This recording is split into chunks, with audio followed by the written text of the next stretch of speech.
গৰম বুলিতো আৰু আমাৰ গৃহিণীসকলৰ ৰেহাই নাই। তাতে আকৌ আজি দেওবাৰ, ৰাতিপুৱা ব্ৰেকফাষ্টৰ পৰা লাঞ্চ থালি ৰেডি কৰাৰ পৰা ঘৰ চাফ চিকুণ কৰালৈকে সকলোতে ব্যস্ত হৈ যাবলগীয়া হ'ল। ৰাতিপুৱাই এই ঘৰ দুৱাৰ চাফ চিকুণ কৰি ল'ৰাহঁতক ব্ৰেকফাষ্ট বনাই আৰ্ট স্কুললৈ পঠিয়ালোঁ। তাকো বোলে মানুহজনো অফিচলৈ যাব, কিবা বিশেষ কাম আছে। গতিকে চাফ চিকুণ সকলো কাম বন কৰি ৰন্ধা বঢ়াত লাগিলোঁহি। ডাঙৰ মাছবিলাক খাই আমনি লাগিছে বুলি কোৱাত এয়া সৰু মাছৰ ভাঙোন মাছৰ পোৱালিকেইটাই লৈ উলিয়ালেহি। এইকেইটাও কাটি বেছি ল'লোঁ। এনেকুৱা মাছ অৱশ্যে বাছি মই বেয়া নাপাওঁ দেই। একেবাৰে মোৱা মাছখিনি বাছিহে বৰ শান্তি লাগে, বহুত টাইমো লাগে আৰু মাছকেইজনীও কিবা পেটুৱা পেটুৱা দেই, মাছত কণী আছে নেকি। গতিকে এইখিনি আকৌ ধুই মেলি আহিহে মই পেটুখিনি চাফা কৰিছোঁ। ইয়াত আকৌ যিখিনি পেটু অলপ বেয়া যেন দেখিছোঁ পেলাই দিছোঁ, আৰু কণী থকাখিনি অলপ ৰাখিছোঁ পিঠটো আঁতৰাই পেলাই। এইখিনি পিঠটো আঁতৰাই দি অলপ ৰাখিছোঁ। আৰু ভাবিলোঁ এয়া ভাঙোন মাছ যেতিয়া সৰিয়হৰ সৈতে চৰচৰিখন খাই খুবেই ভাল লাগে, আৰু আমাৰ ল'ৰা ছোৱালীকেইটাই এই চৰচৰিখন বনালে খুব ভাল পায়। আকৌ বোলো টেঙা আঞ্জা অকণো বনাওঁ। গতিকে কোমোৰা আৰু বিলাহীৰে সৈতে টেঙা আঞ্জাৰ কাৰণে কোমোৰাখিনি পিচি লৈছোঁ। বিলাহীও 2টা লৈছোঁ, ধুনীয়াকৈ কাটি লৈছোঁ। জোল বেছি নকৰোঁ, সেইকাৰণে অলপ কমাই লৈছোঁ পাচলিখিনি। আৰু বোলো ফেনৰ তলতে কটা বচাখিনি কৰি লওঁ, যিহে গৰম উঠিছে বাপৰে। আৰু ৰ'দেই যি খাওঁ মূৰ্তি ধৰি আহিছে, কি ক'ম আৰু আমাৰ কাহিনী নহয়নে।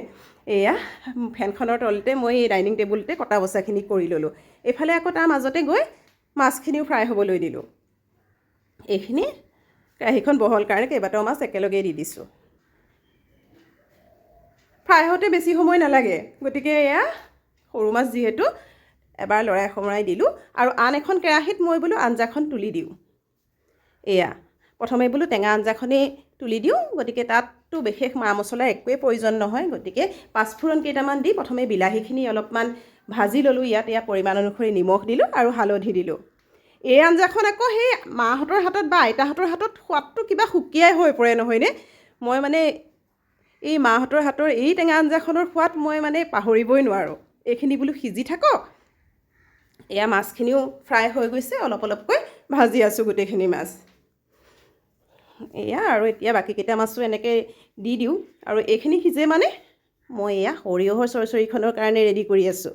বিলাহী এটা দিছোঁ ইয়াতে, তাৰপিছত জলকীয়া 2টা দিছোঁ। জলকীয়া জ্বলাটো যোনে যিমান খায় সেই তাৰ ওপৰতে দিলেই হ'ল। আৰু আমি বেছি জ্বলা নাখাওঁ, গতিকে আৰু বিশেষকৈ ল'ৰা ছোৱালীকেইটাই খাব যে, সেইকাৰণে মই 2টা জলকীয়াই দিছোঁ। আৰু সৰিয়হখিনি দিলোঁ দেখিছে, নহৰু 1টা দি দিছোঁ, সম্পূৰ্ণ 1টা নহৰু দি দিছোঁ ইয়াত। আৰু এইখিনি পিচি লওঁ এয়া মাজতে এবাৰ চালোহি, ধুনীয়াকৈ সিজি গৈছে। গতিকে গৰম পানী দিব পৰা হ'লেই। গৰম পানীও এইফালে কৰি থৈছিলোঁ, ইয়াত দি দিলোঁ আৰু অলপ সময় উতলিবলৈ দিলোঁ। ঢাকি থৈ দিওঁ অলপ উতলক। এইফালে ভাতো বহাই দিছোঁ, এইফালে আঞ্জাও উতলি আছে, সেইফালে মাছো ফ্ৰাই হৈ আছে, আৰু এইখিনি পিচিও ল'লোঁ। এইখিনিত মাছ দিব পৰা হৈয়ে গ'ল। মাছ অলপ দি উতলিবলৈ দিওঁ আৰু শেষত অলপমান টেঙা চেপি দিম। এই মাছখিনি ভজা তেল আছিলেই, তাতে আৰু অকণমান তেল দি দিছোঁ। বহুত তেলৰ প্ৰয়োজন নাই। তাতে পাঁচফোৰণ নহয়, আচলতে জিৰা দিছিলোঁ আৰু লগত শুকান জলকীয়া দিছোঁ। তাৰপিছত এই মছলাখিনি যিখিনি বিলাহী, সৰিয়হ আৰু নহৰু দিছিলোঁ, সেইখিনি ইয়াত এতিয়া ভালদৰে ভাজিম। এই চৰচৰিখনত ভজাটোৰ ওপৰতেই ডিপেণ্ড কৰে। মছলা বিশেষ একো দিয়া নাই, জিৰা গুড়ি আৰু ধনিয়া গুড়ি, তাৰ বাদে একো মছলা দিয়া নাই। সৰিয়হখিনি নিজৰে এটা গোন্ধ আছে, গতিকে সৰিয়হৰ চৰচৰিত বিশেষ মা মছলাৰ বিশেষ প্ৰয়োজন নহয়। এইখিনি মই অকণমান ধৰি যোৱা যেন দেখি পানী দি দিও ভাজিছোঁ, বহু সময় ভাজিলোঁ। আৰু বহু সময় ভজাৰ পাছত পৰিমাণ অনুসৰি পানীকণ দি দিছোঁ। নিমখ হালধি সকলোৱে দিছোঁ, যিহেতু খৰকৈ দেখুৱাইছোঁ গতিকে গোটেইখিনি দেখাব পৰা নাই। এয়া আৰু এই গ্ৰেভিকণত মাছখিনি দি কিছু সময় উতলাম। আৰু সঁচাকেই কৈছোঁ, এই গ্ৰেভিকণ হয়তো বহুতে বনাই খায়েই, যদিহে কোনোবাই নাই বনোৱা বনাই চাবচোন। মই ছেপাৰেটকৈও ৰেচিপি দিয়া আছে ইয়াৰ। খাবলৈ বহুত সোৱাদযুক্ত হয়, আৰু একো মা মছলা নিদিয়াকৈ ইমান ধুনীয়া এটা কালাৰ উঠে নহয়। এই বিলাহী কালাৰটোৱে খুব ধুনীয়া কালাৰ উঠে। এইফালেও আকৌ আঞ্জাখন হ'ল যে, ইয়াত আকৌ নেমু চেপি দিবই লাগে। গোল নেমু হ'লে ভাল, সোৱাদটো বেলেগ হৈ উঠে। আৰু এয়া যিহেতু মই জোল বেছি কৰা নাই, এয়া হৈ গ'ল আমাৰ টেঙা আঞ্জা। এইফালে মই তিতা কেৰেলাও ফ্ৰাই কৰিছোঁ। এইখিনি দেখুওৱা নাই আৰু নিমখ হালধি দি অকণমান তেল দি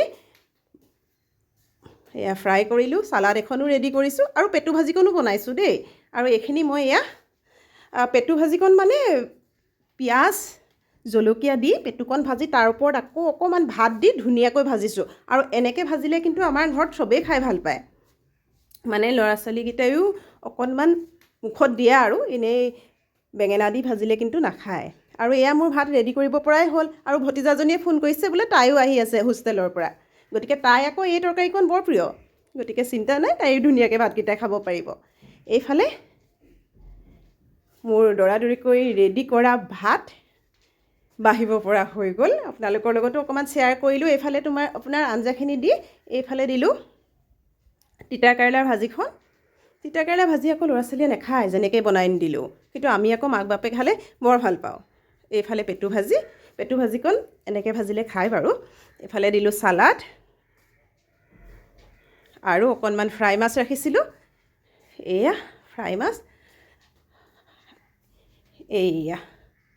এয়া মোৰ লাঞ্চৰ থালিখন ৰেডি হৈ গ'ল আৰু এতিয়া যিহে গৰম ঘামি জামি অৱস্থা নাই গা পা বোলো ধুই লওঁ তাৰপিছতহে মই ভাত খাম আৰু দেই থেংক ইউ